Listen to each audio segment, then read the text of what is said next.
So, mapayapang araw, masaganang araw ng Sabado sa inyong lahat, mga kapanalig. Kumusta po kayo? Bago po ang lahat, God is forever in control. Opo, God is forever in control. Isipin po natin, pag nilalayan natin yan sa buhay natin, sabihin natin sa ating sarili, God is forever in control. Lord Jesus, mahal na mahal kita.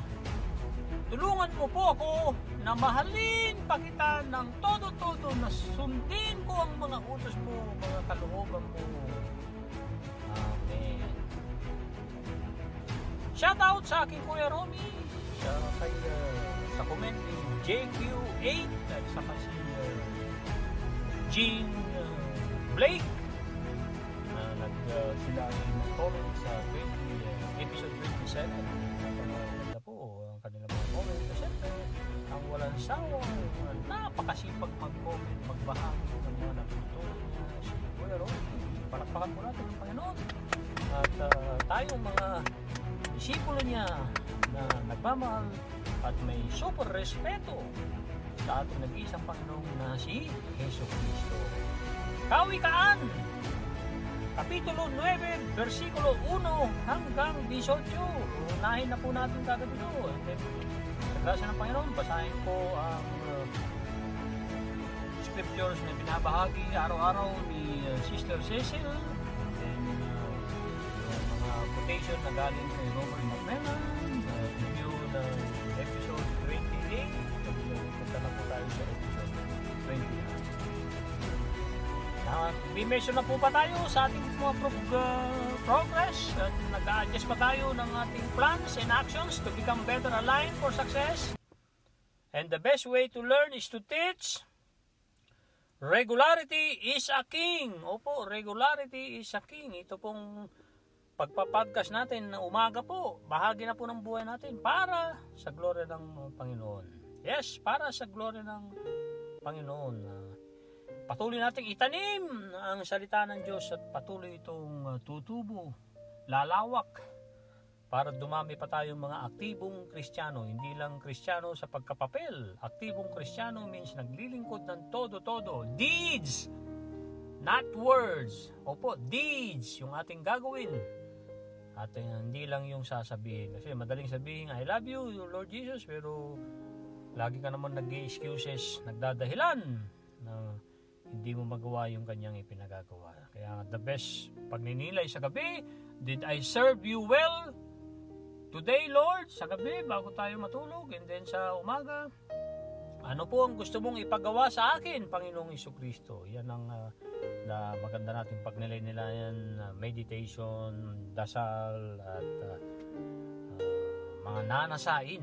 Opo, nanasain. Tinawag tayong maglingkod sa Diyos, mga kapanalig, sa abot ng ating makakaya. Ito na po ang Kawikaan 9. Ang karunungan at ang kahangalan. Gumawa ng tahanan itong karunungan na itinayo niya sa 7 patibayan. Nagpatay siya ng hayop, nagtimpla ng inumin, at ang mesa ay hinihanda punong-puno ng pagkain. Katulong ay isinugo sa gitna nitong bayan upang lahat ay abutin ng ganitong pananawagan. Ang kulang sa kaalaman dito ngayon ay lumapit. Sa mga mangmang ay ganito ang sinasambit. Halika kayo, inyong kainin ang pagkain ko at tunggain ang inuming inilaan ko sa inyo. Lisanin ang kamangmangan upang kayo ay mabuhay. At ang landas ng unawa ang tahakin at daanan. Ang pumupuna sa mapangkutya ay nag-aani ng pagdusta. Ang nagtuwid sa masamay nagkakamit ng alipusta. Punahin mo ang mapangutya at magagalit pa sa iyo. Ngunit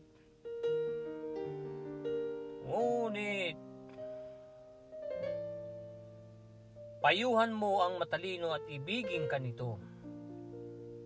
Matalino'y turuan mo, lalo siyang tatalino. Opo, matalino'y turuan mo, lalo siyang tatalino. Ang matuwid ay aralan. Lalago ang dunong nito. Ang paggalang at pagsunod kay Yahweh ay pasimula ng karunungan, at ang pagkilala sa banal na Diyos ay may dulot na kaalaman. Sa pamamagitan ko, ahaba ang iyong mga araw, dahil sa akin lalawig ang iyong buhay. Kung mayroon kang karunungan, mayroon kang pakinabang, ngunit ika'y magdurusa kapag siya'y tinanggihan. Ang nakakatulad nitong taong mangmang, babaeng magaslaw at pawang kahihiyan. Lagi siyang naroroon sa pinto ng kanyang bahay o sa lantad na bahagi ng lansangan nitong bayan. Bawat taong nagdaraan ng kanyang masulyapan ay pilit tatawagin at kanyang aanyayahan. Lapit dito kayong lahat na kulang sa kaalaman. Kanya namang sinasabi sa mga mangmang, tubig na ninakaw ay ubod ng tamis. Tinapay na nakaw ay masarap na labis. Ito na po ang huling versikulo 18. Hindi alam ng biktimang wakas ninyo'y kamatayan, at ang lahat ng pumasok dooy naroon na sa libingan. Napakaganda. Papuri sa Panginoon. Kawikaan 9, versikulo 1 hanggang 18. Hanggang 18 po. Scriptures ang galing kay Sister Cecil, Romans chapter 13, verse 8. Oh, no one, anything, except to love one another, for he who loves his neighbor has fulfilled the law. Romans 13 verse 8. O is owing or utang. O-W-E.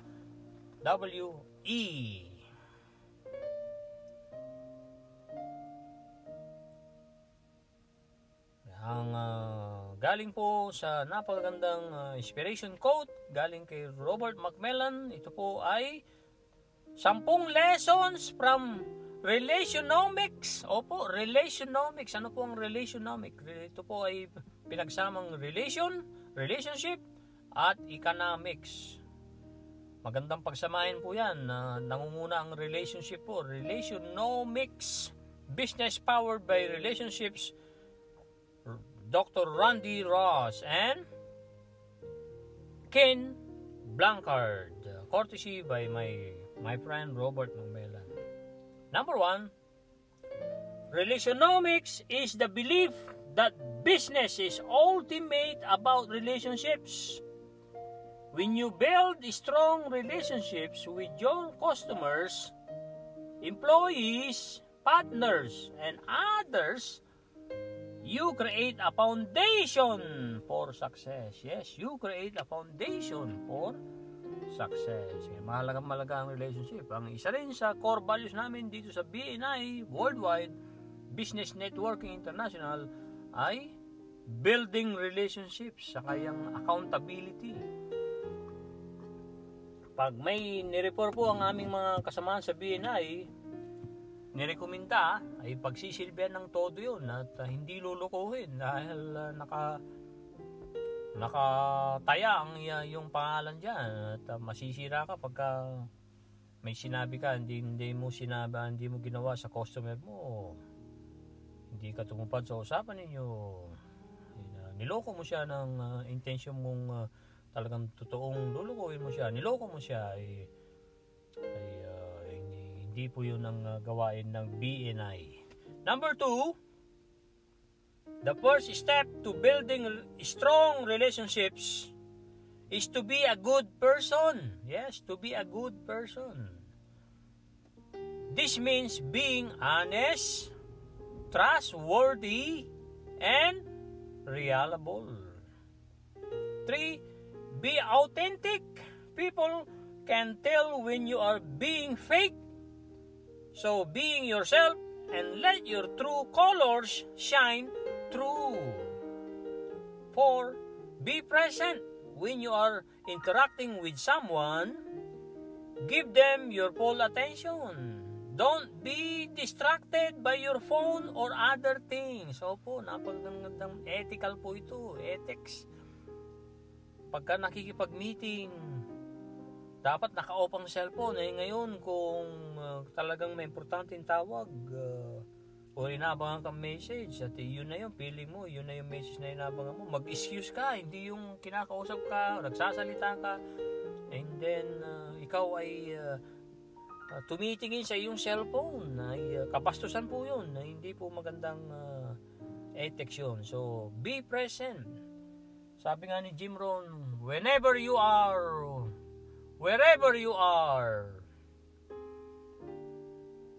be there. Ito po ang number 5. Parang sinasabi dito, curiosity. Be curious. Ask questions and learn about the other person. Show that you are interested in what they have to say. Nakikinig ka na talagang inuunawa mo, dinadigest mo. Nakikinig ka kasama ang iyong puso.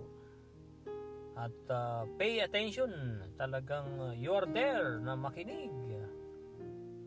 Hindi yung nakinig ka sa kabilang tainga, nilabas mo sa kabila, hindi mo naintindihan. Kaya ang isa sa the best skill na dinidevelop ay listening. At napupuna yan. Nagbubunga ng maganda yan. Nagugustuhan ka ng mga tao pagka when you listen to them, talagang na focus yung pakikinig mo sa kanila. Alam nila yan. And then sa dulo, pag tinanong ka nila, do you have a question for me? Meron ka bang question sa akin? And then itatanong mo yung kanyang diniscuss. Wow! Kung may deal kayong pinag-usapan, ang laki na ng puntos mo na ikaw ang kunin. Number 6, sa karanasan ko po yan, ha? Be supportive. Be there for other person when they need you. Offer your help and encouragement. Nandito tayo hindi para magtagumpay lamang. Nandito tayo para pagtagumpayin ang iba. Opo, pagtagumpayin ang iba. Parang si Jonathan. Siya ang next in line kay King Saul na tatay niya. Pero si King David ang talagang inendorso. Sabi ng tatay niya, hangal ka Jonathan, ini-endorse mo kaibigan mo samantalang ikaw ang next in line. Sabi niya, no, karapat dapat na si King David ang pumalit sa iyo, Itay. Sabi ni kasi anointed ng God si David, talagang matapang na warrior at masunurin sa Diyos. Yes, very masunurin sa Diyos si King David. Kaya kailangan may mga panahon na tayo ay nagbibigay sa mga iba na nagpaparaya sa iba. Huwag nating ipagpilitan kung hindi po tayo ang tama doon sa posisyon, hindi tayo akma at hindi tayo karapat-dapat, ay magparaya tayo para doon sa mga talagang tunay, especially glorifying God, ang leader na papalit sa atin, or bagong halal, or mga bagong leaders natin. Number 7, be forgiving. Napakahalaga nito. Be forgiving. Isa yan sa Jesusness teaching. Forgive. So, tayo rin ay patawarin dahil patuloy tayong pinapatawad ng Ama. Kaya 77 times 70 po ang sagot ni Lord Jesus kung gaano katagal o ilang beses magpapatawad sa kapatid. Ang tanong ni Pedro, sabi ni Lord Jesus, 7 times 70. Ibig sabihin, walang katapusan, walang hanggan. Dahil wala ring hangganang pagpapatawad ng Ama sa langit. Be forgiving. Everyone makes mistakes. Yes, tayo'y tao. Everyone makes mistakes. When someone does something wrong, be willing to forgive them. Be willing to forgive them. At wag i-open. Yes, wag sadyaing pahiyain ng tao, lalo na sa madlang people.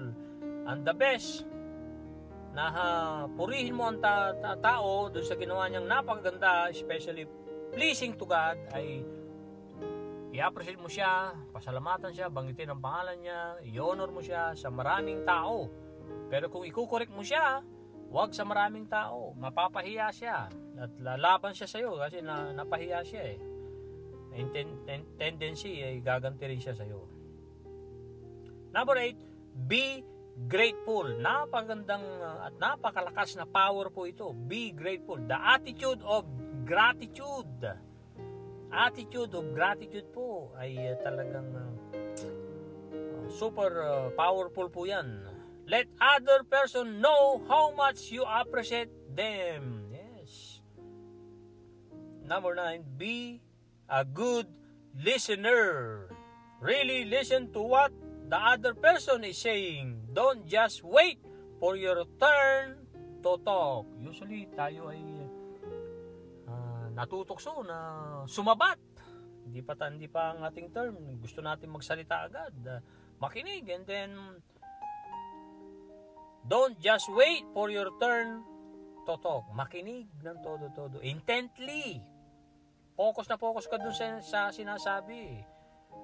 Ganun kaganda ang pagrespeto mo. Pagka ganun ang ginawa mo, talagang re-respetuhin ka rin ng todo.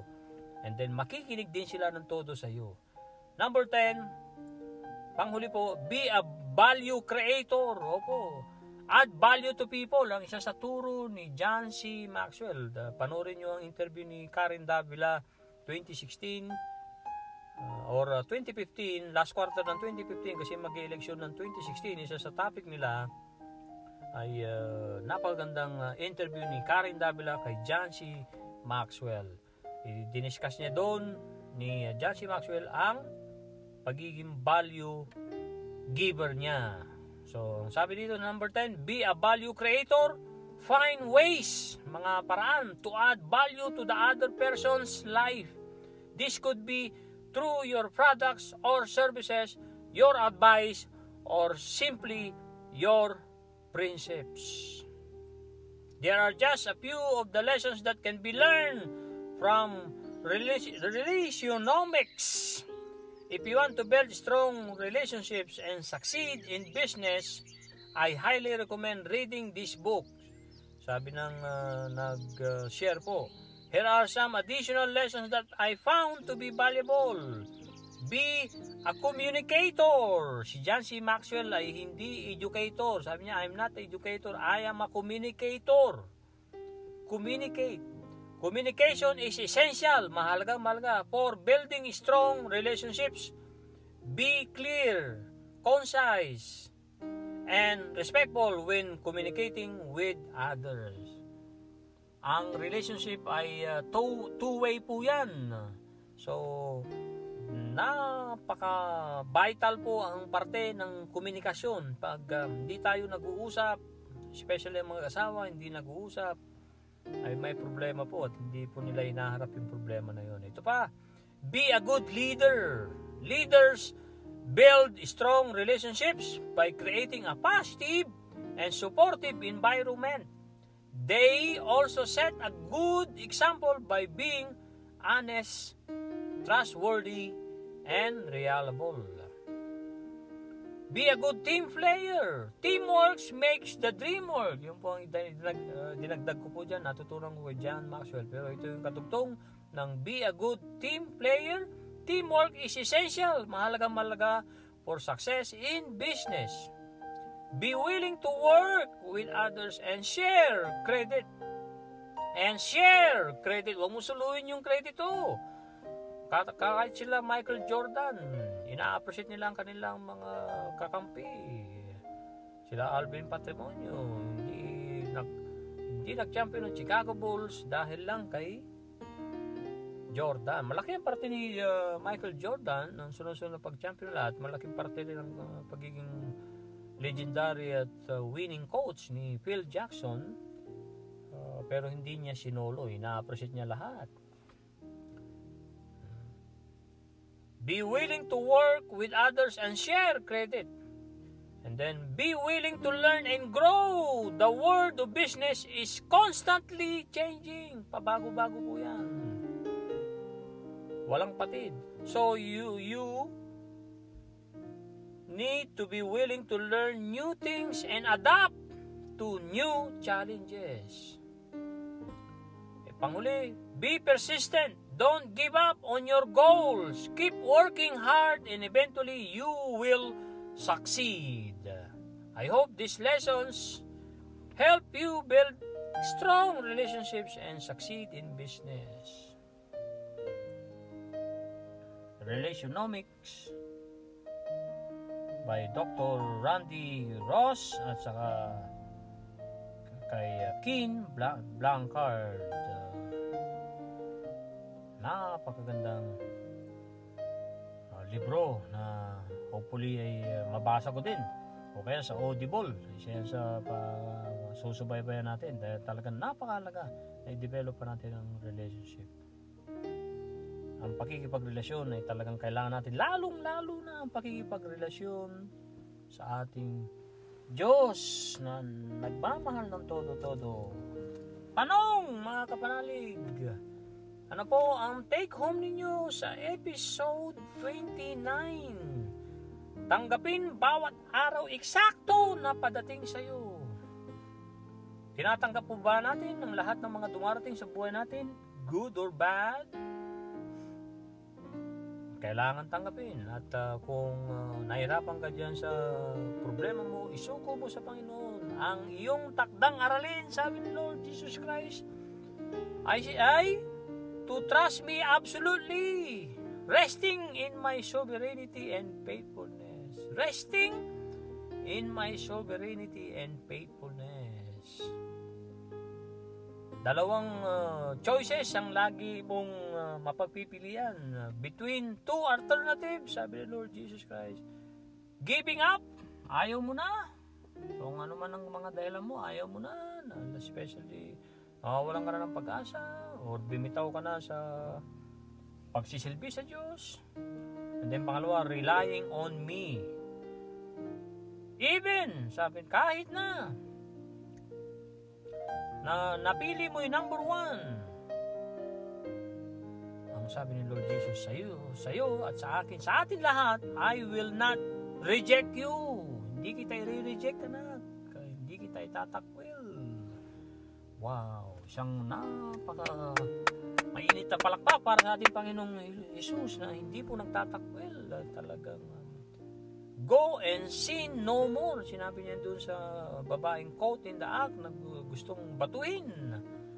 Inilagay sa kamay ni Lord Jesus Christ yung anong masasabi mo, teacher, nahuli by the law of Moses. Ang babaeng itong nangangalo niya. At sabi ng batas ni Moses, batuhin. Ikaw, maestro, Lord Jesus, anong masasabi mo? Hindi, dinisqualify niya yung mga mambabato at sabi niya sa babae, go and sin no more. So hindi niya kinampihan doon sa ginawang pangangalo niya, hindi niya rin niya kinundina, hindi niya inusgahan, kundi pinayuhan niya na go and sin no more. Humayo ka at huwag ka nang magkakasalang muli para hindi ka makaladkad. At we can turn to our Lord Jesus Christ at any point. Sabi niya, you can turn to me at any point. I will help you. At anuman mga discouragement mo at ini-inject ko sa iyo ang mga kalakasang kailangan mo moment by moment, giving you all that you need for this day. Trust me, magtiwala ka sa akin by relying on my empowering presence. Yan po ang episode 29. Proceed na po tayo sa September 9, episode 30. Ang pamagat po, kailangan mong isiwalat ang madalas mong pagtitiwala. Ang madalas mong pagtitiwala ay dapat nating isiwalat lagi sa ating Panginoon. Nasa Isaiah 26, apat na Bible verse ang hinango po, mahaba ang ating babasahin, apat na scriptures. Una po ay nasa Isaiah 26 verse 4. It says, "Trust in the Lord forever, for in Yah the Lord is everlasting strength."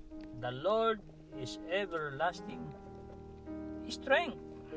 And then, nasa Psalms 9 verse 10. Psalms 9 verse 10. It says,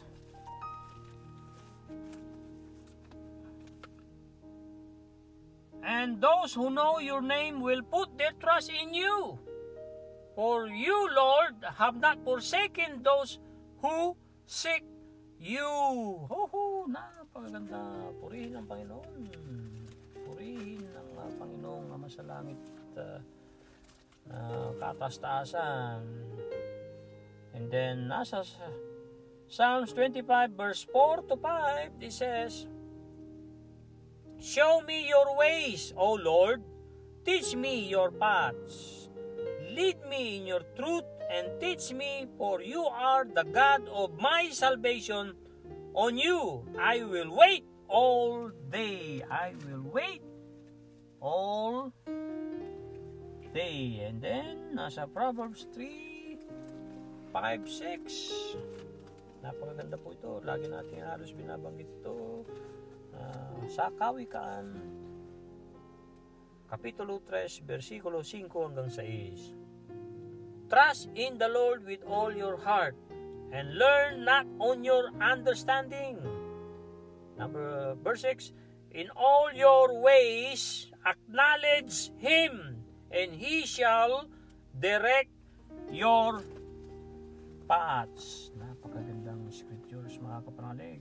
Ito na po ang mensahe sa iyo, sa akin, ni Lord Jesus Christ, sa atin lahat, mga kapanalig. Kailangan mong isiwalat ang madalas mong pagtitiwala.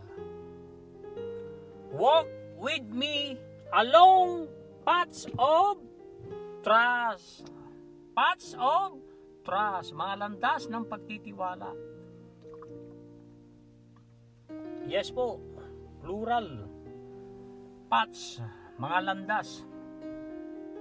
The most direct route between point A and point B on your life journey is the path of unwavering.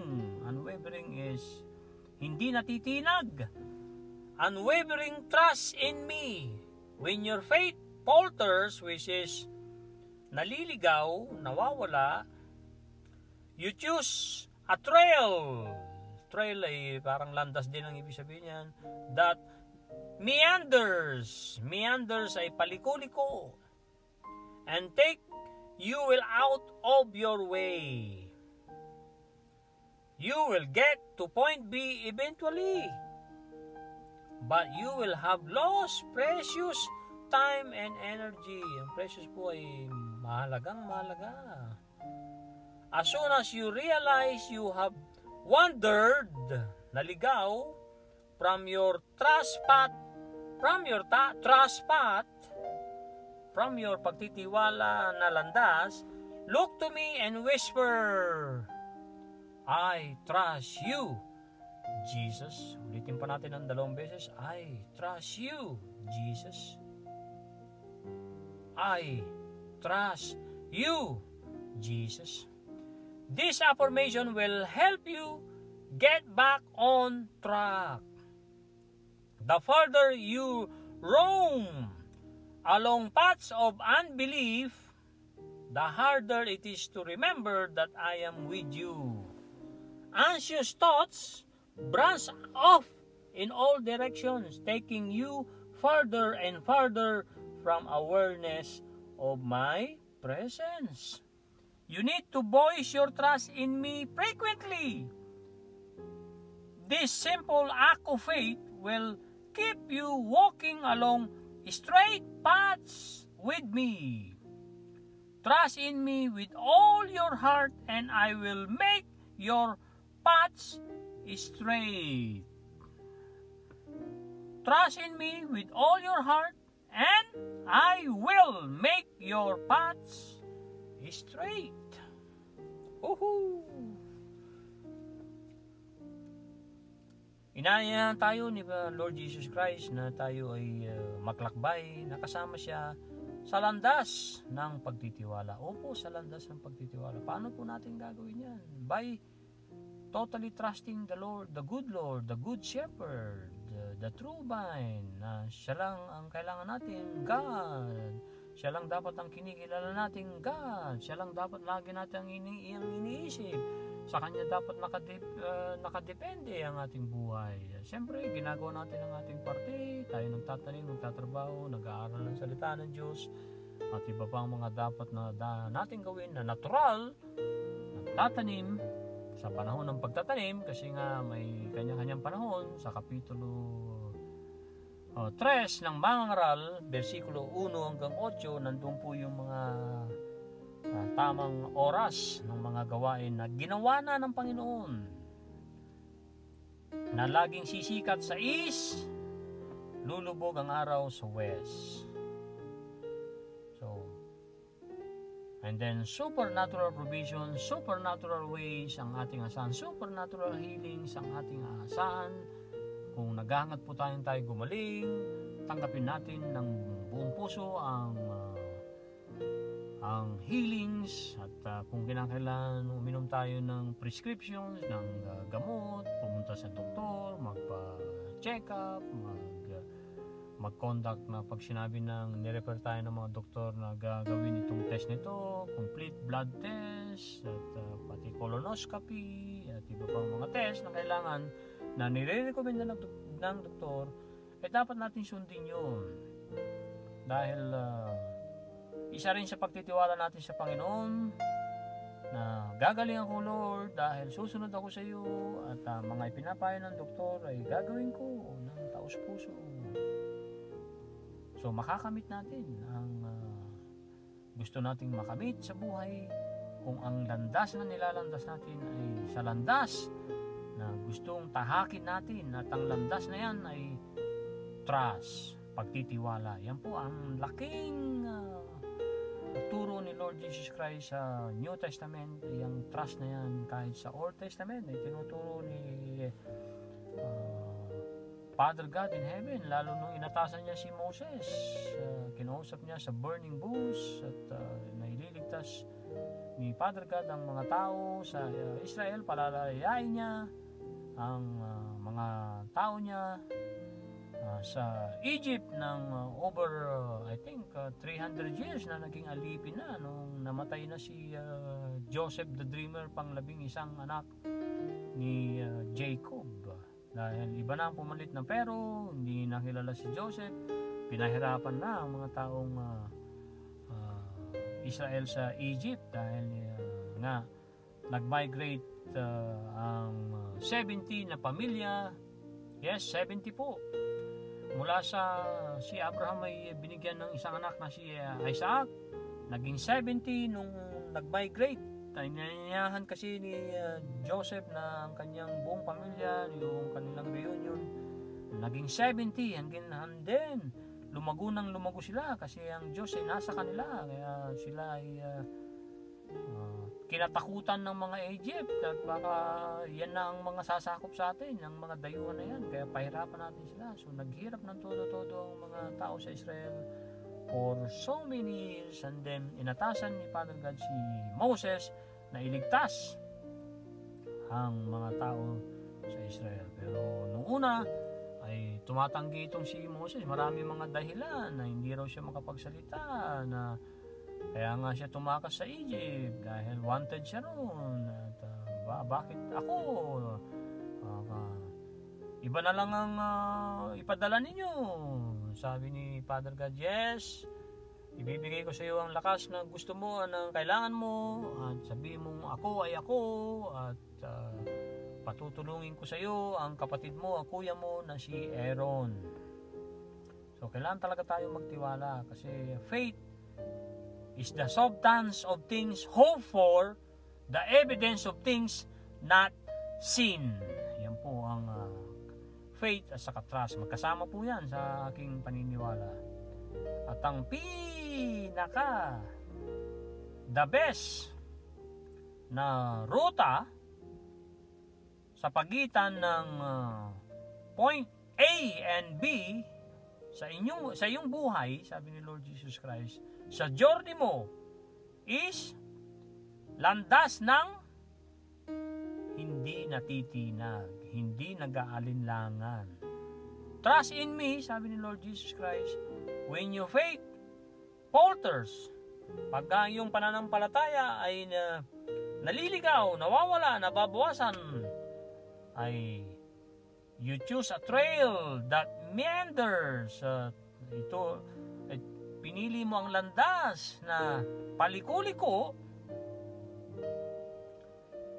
and then palalabasin ka ng desisyon mo na yon, ng nilalandas mo na yon sa napakahabang landas, pero eventually makakapunta ka rin sa gusto mong patunguhan. Kaya lang nawala sa iyo ang mga precious, ang mga super halagang oras at time, at saka energy mo, enerhiya mo, sabi ni Lord Jesus. As soon as you realize, basta't na napagtanto mo na ikaw ay wandered, ibig sabihin ng wandered ay pagalagalang isipan o pagalagalang landas, hindi mo alam kung saan ka tutungo, ay iminumungkahi ko, sabi ni Lord Jesus, ay piliin mo ang tiwalang landas. Look to me, hanapin mo ko, at ibulong mo ang pangalan ko na may kasamang pagtitiwala. I trust you, Jesus. Itong pahayag na ito ay super makakatulong sa iyo para makabalik ka sa tamang landas. Dahil kahit sa layo ng iyong nilalakbay, ng iyong hindi paniniwala or pag-aalinlangan, nag-aalinlangan ka na, at pinaka-harder at pinaka-mahirap ay alalahanin mo na I am with you. So dahil nag-aalinlangan ka na, sabi ni Lord Jesus Christ dito, mahirap na sa iyo na maalala mo na siya ay nasa atin. Pero dapat hindi natin makalimutan yun, kasi ang bunga ng pagkalito, pagkawala ng ating paniniwala ay anxious. At tayo ay anxious na, hindi na natin alam, tuliro na tayo, hindi na natin alam ang mga gagawin dahil litong-lito na tayo sa ating mga iniisip at sa ating mga sinasabi at mga ginagawa.